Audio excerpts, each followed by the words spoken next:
So we thought we'd have a little bit of a discussion about other things that might affect back pain and things that you can try to integrate. And I think there's a couple of things that come to mind for me. One is sleep, and one is diet.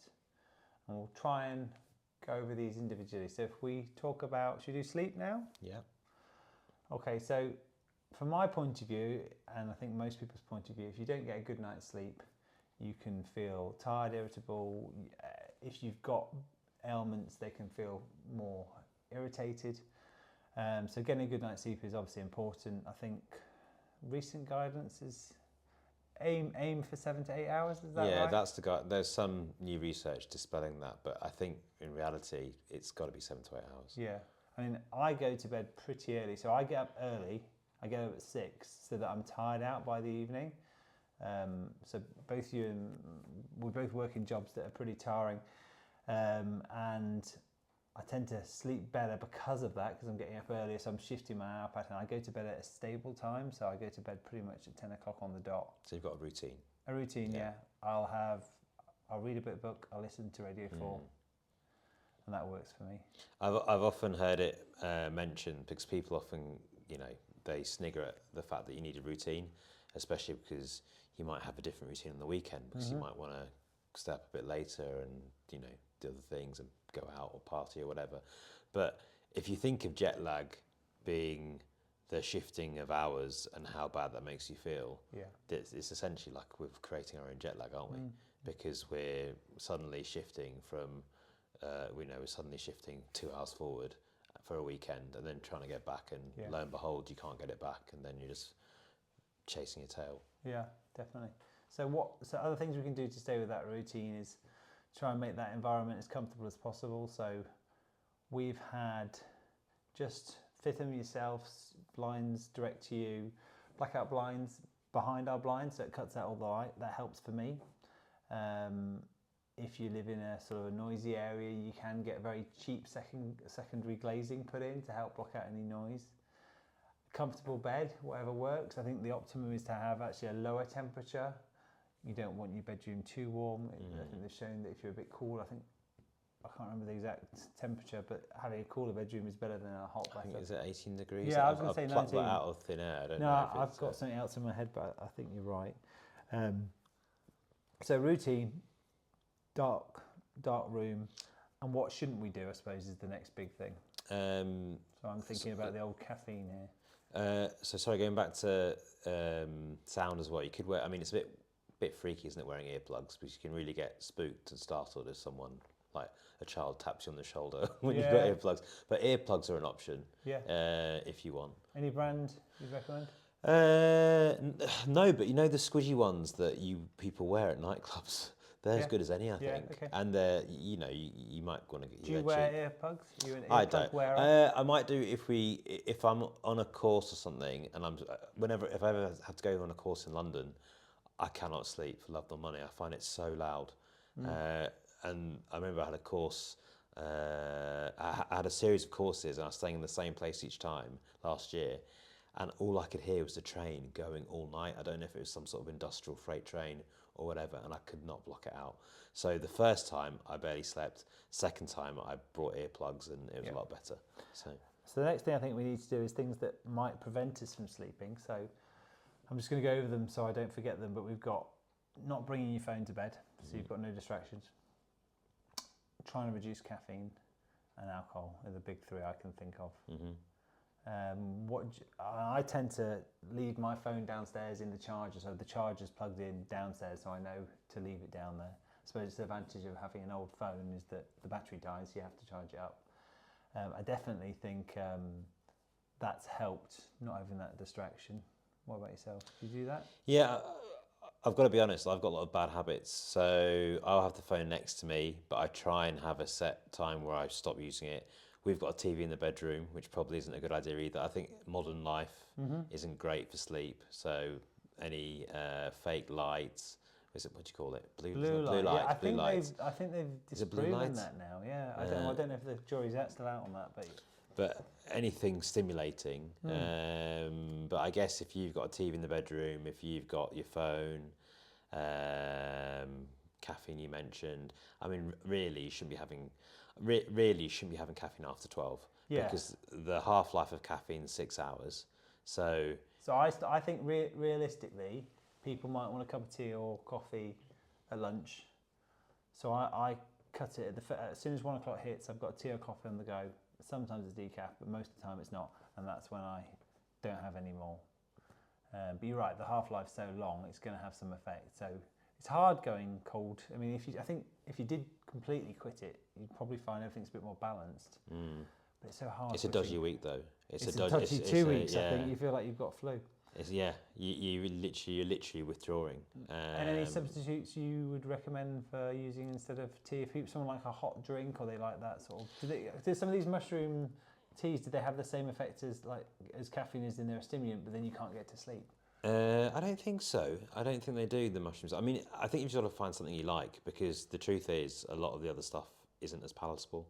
So we've tried mushroom coffee, haven't we? We've tried the cacao stuff. Mud water. What did I get you? Mud water. That's a really bad one. That's a bad trip, that is. You might get sued by Mud Water. Now you've said that. Okay, yeah. A big, No global brand. But you've just got to find something you like. So whether it's, I mean, I like herbal teas. I don't like every herbal tea. And I really like peppermint tea. So I'll go to peppermint tea in the evening. Maybe it's just become a habit now. But just find something you like, and it's not caffeinated, and stick with it. Yeah, and the only one thing I would say is, as I'm getting to the older part of my life, don't overfluid, don't drink too many hot drinks, because then you're waking up in the night, you need the toilet. So there's definitely a balance to be had. What about our little friend alcohol? Where do you stand with that? Are you doing dry January at the moment? I'm doing dry January at the moment. How's that going? Very well. 9 days in. I love alcohol, but it doesn't love me. I think that's the problem. I don't think it loves anyone, unfortunately. I find I sleep awfully with alcohol. If I've drunk a lot, without fail, I wake up at 4 a.m. I wake up at 4 a.m. and I can't get back to sleep till 6 a.m. So is that? Now I used to think that was the burn off of the sugar.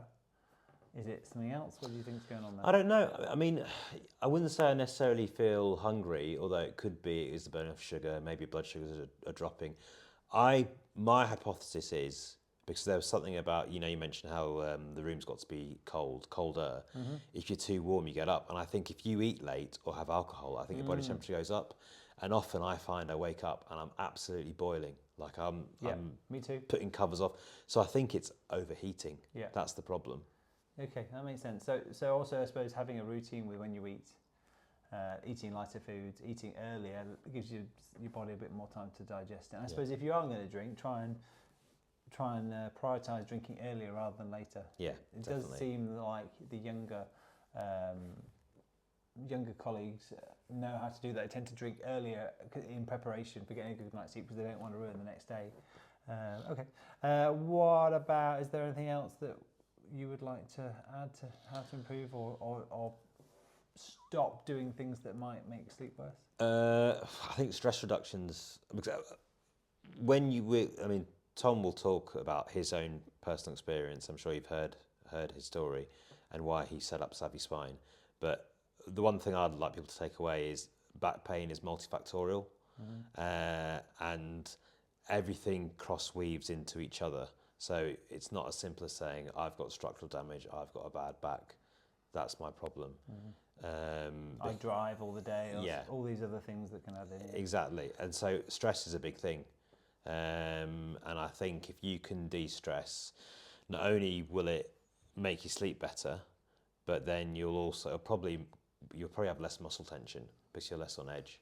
It's such a, stress is part of life, isn't it? And it's not, I think when people say de-stress or, all these sort of, go on a holiday to reduce stress, or yoga breaks, spa breaks, actually it's how you manage it every other day that's important. And stress is always there, but it's realising that it's, part of your life, and it's just doing things to cope with it in a way that means that you don't have to have serious issues with health or mental health or whatever is affecting you at that time. We're all different. Some people will thrive off stress and pressure. Yes. Well, they say they do until they have a heart attack when they're 50. But some people do very well from it. Some people don't, and we're all part of a spectrum. But you can't deny that modern advances in technology, especially phones, there's just no downtime at all. Well, there can be, but we don't create any downtime at all for ourselves now. Yeah. Like even 10 minutes seems like it's probably a bit too much. And some of us start, I mean, I know that I probably start feeling, before I started trying to meditate, I feel very twitchy after 5. Meditation, that's another thing. I haven't tried meditation, but I hear a lot of people I respect and sort of leaders in my field who say how important it is to meditate, and maybe, you know, make it part of your daily routine, morning routine, or whatever you want to call it. But it just seems to sort of chill people out. They're able to cope with the day better. So that's another sort of thing to look at. But I haven't gone into that much detail yet. It's something on my hit list of things to do. Do you meditate? I'm hit and miss. I think there's a stigma around it. And I think the stigma I have around it is that I can't think of carving out 10 minutes. Mm-hmm. Sounds ridiculous because what's 10 minutes in 24 hours? But it feels really hard to carve out. But I think what I'm coming to now is that solitude. So that solitude could be your 10-minute warm-up routine on your own. I know it's not you doing nothing and meditating, but it's time when you're out your head, you're not thinking about work, you're not thinking about bills, you're not thinking about some, you know, whatever life stress is. You're probably more in your body, more in the moment. It could be 10 minutes of yoga, it could be 10 minutes of reading, it could be a 10-minute walk. I think I'm trying to see that as my form of meditation now, and not sitting in silence and having my eyes shut, which I'm sure works for lots of people, and it's what I probably want to build up to getting back towards, but it just feels like it's unattainable at the moment. And also, it just, I don't know, there's just other. So there are other ways around it, aren't there? There are, definitely. Well, I think we've covered most things, so thank you for that, Raoul. My pleasure. Ashim.